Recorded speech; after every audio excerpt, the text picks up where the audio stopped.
Warning: the following video contains explicit language which may be offensive to some viewers or inappropriate for children. The content within this video is intended for mature audiences only.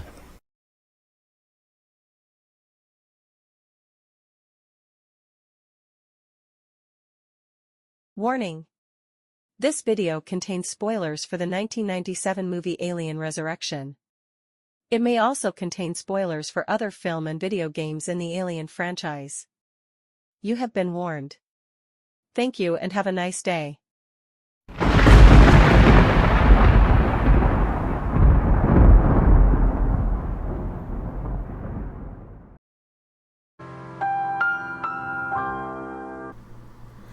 Hello and welcome to this video. We've made it to Alien Resurrection, the fourth and final movie in the Ripley quadrilogy. Fourth movie released, and this movie, I actually enjoyed it. I like it more than Alien 3. And the reason is because this is a calamity of errors that culminated in a very rich space horror comedy movie. And that's how I will refer to it sometimes as Alien 4, the comedy. The script was written by Dan O'Bannon and Joss Whedon, and the weaker parts of the script you can tell are where Joss Whedon wrote it, and it's this combination of Joss Whedon and Dan O'Bannon that give us this movie. I believe Ronald, I'm not sure how to pronounce his last name. It's Shuseli.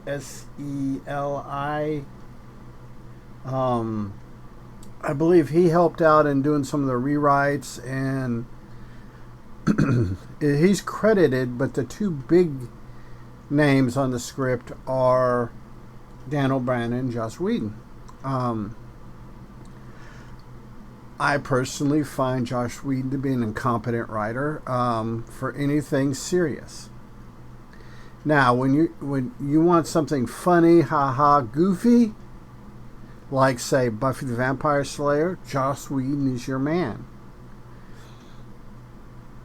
Other than that, not so much. The combination of Whedon and O'Bannon gives you this crazy product. Plus the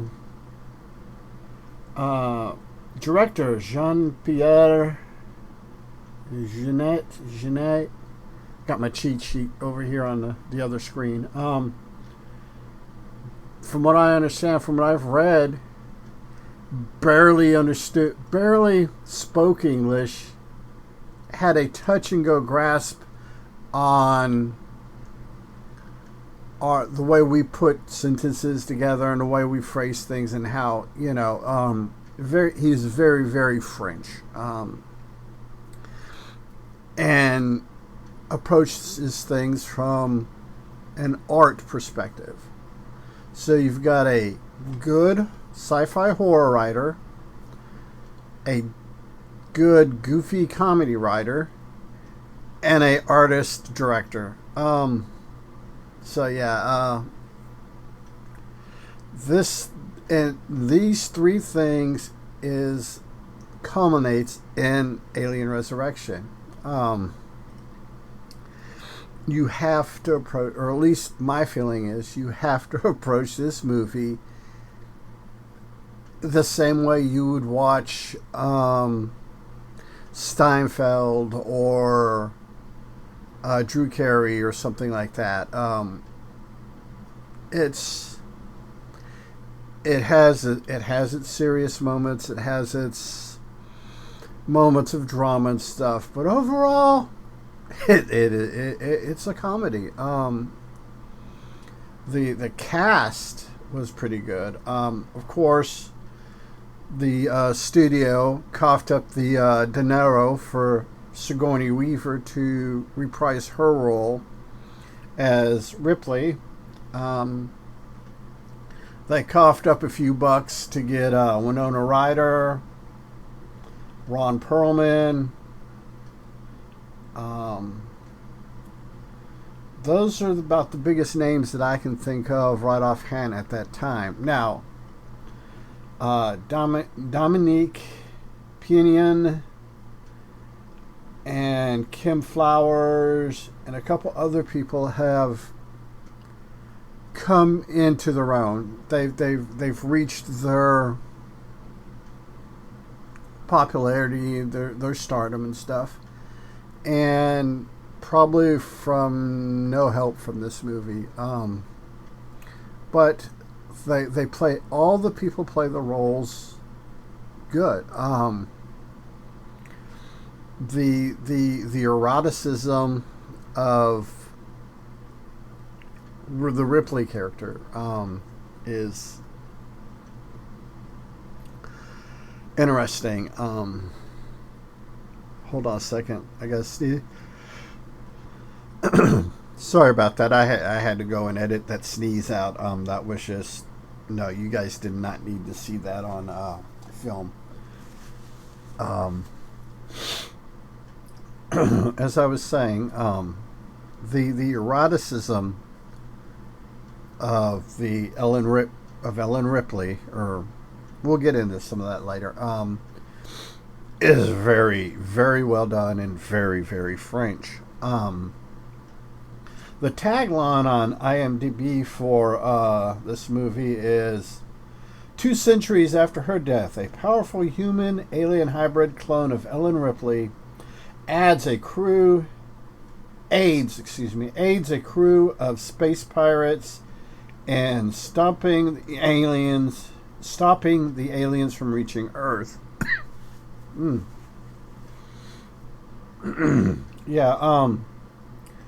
Yeah, so this is what we got. We have an alien clone. We have, or an alien Ripley clone. At the end of Alien Cubed, she kills herself. So, some sketchy, and it's never explained if these military people are working within the jurisdiction of the government, or if they're freelancing. Weyland Yutani is not relevant in this this iteration of the Alien franchise. So you've got a sketch ship, Colonial Marines. Our pirates show up. They have a bunch of people in cryosleep that they kidnapped while in cryosleep. And basically these people are being brought to this sketchy military ship in space that's doing scientific crazy things with DNA, cloning Ripley being the better part of it. At some point, it never goes into detail, doesn't explain it, that they separated some of the alien DNA to produce drones.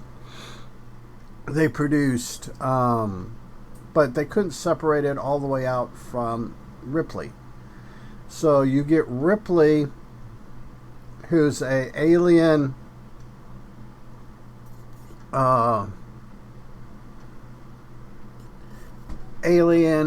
human hybrid, and you have a queen that is a alien human. She's human alien. The queen is and it's weird. You've got your classic xenomorph drones running around doing xenomorph things, killing and eating and this. Needless to say, pretty much everybody dies. Ripley, Call, Winona Ryder's character, and I believe Ron Perlman's character all make it out alive. Pretty much everyone else dies. Bunch of Marines die. So, you know, you get some great action sequences, some great action shots. There is a sequence in which human beings hold their breath way longer than human beings should be able to hold their breath underwater fighting the aliens. Beautiful sequence. Well framed, well shot. Boom. It's one of those things where you got to watch it. Unfortunately, due to copyright and the way the length and stuff of this scene is, I can put stills. I've also somewhere, I think I got some concept art that will be probably over here somewhere, of the sequence. It is one of the best sequences. There's also a sequence where Ellen Ripley sticks a gun up to the grate and blows an alien's head off.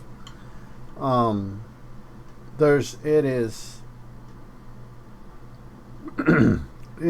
I said, there's some great scenes. There's a scene between Ron Perlman's character of Jono and Ellen Ripley on a basketball court with a basketball.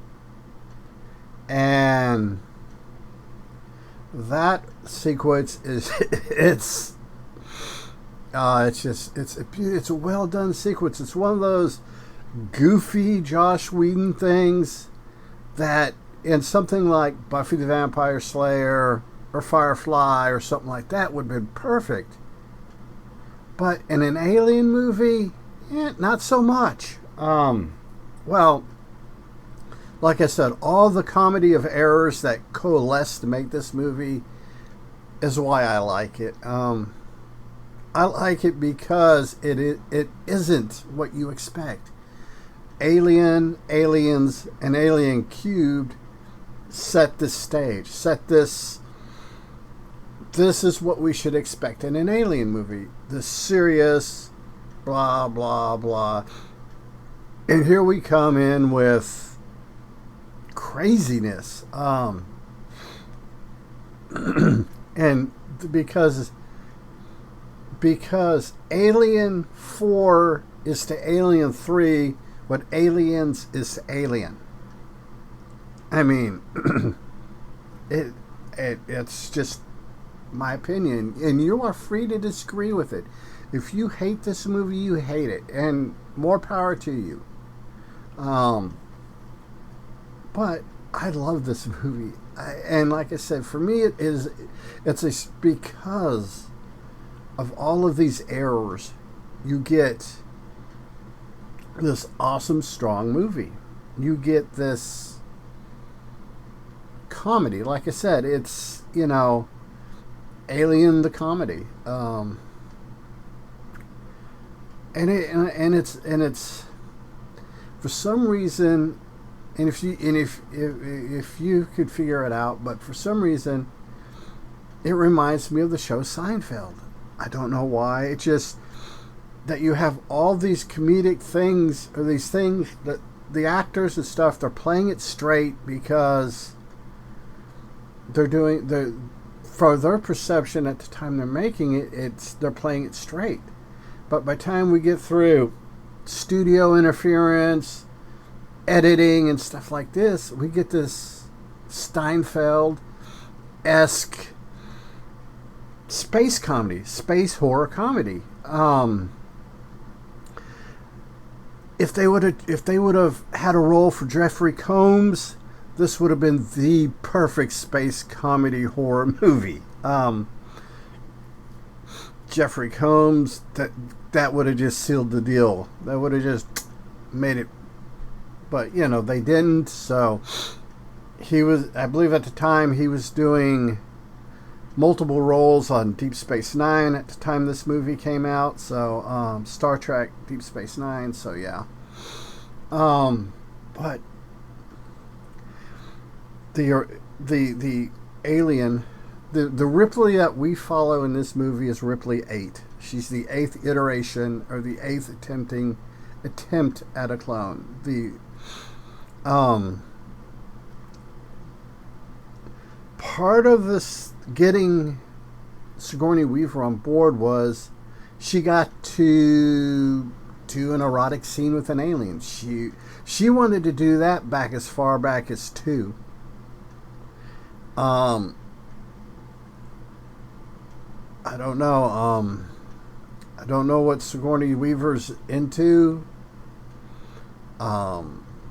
It sounds like she knows how to have a lot of fun in the bedroom, but that was part of it. She wanted to, when she was doing 2, and early on talks about doing 3, she said she wanted to die and she wanted to make love to an alien.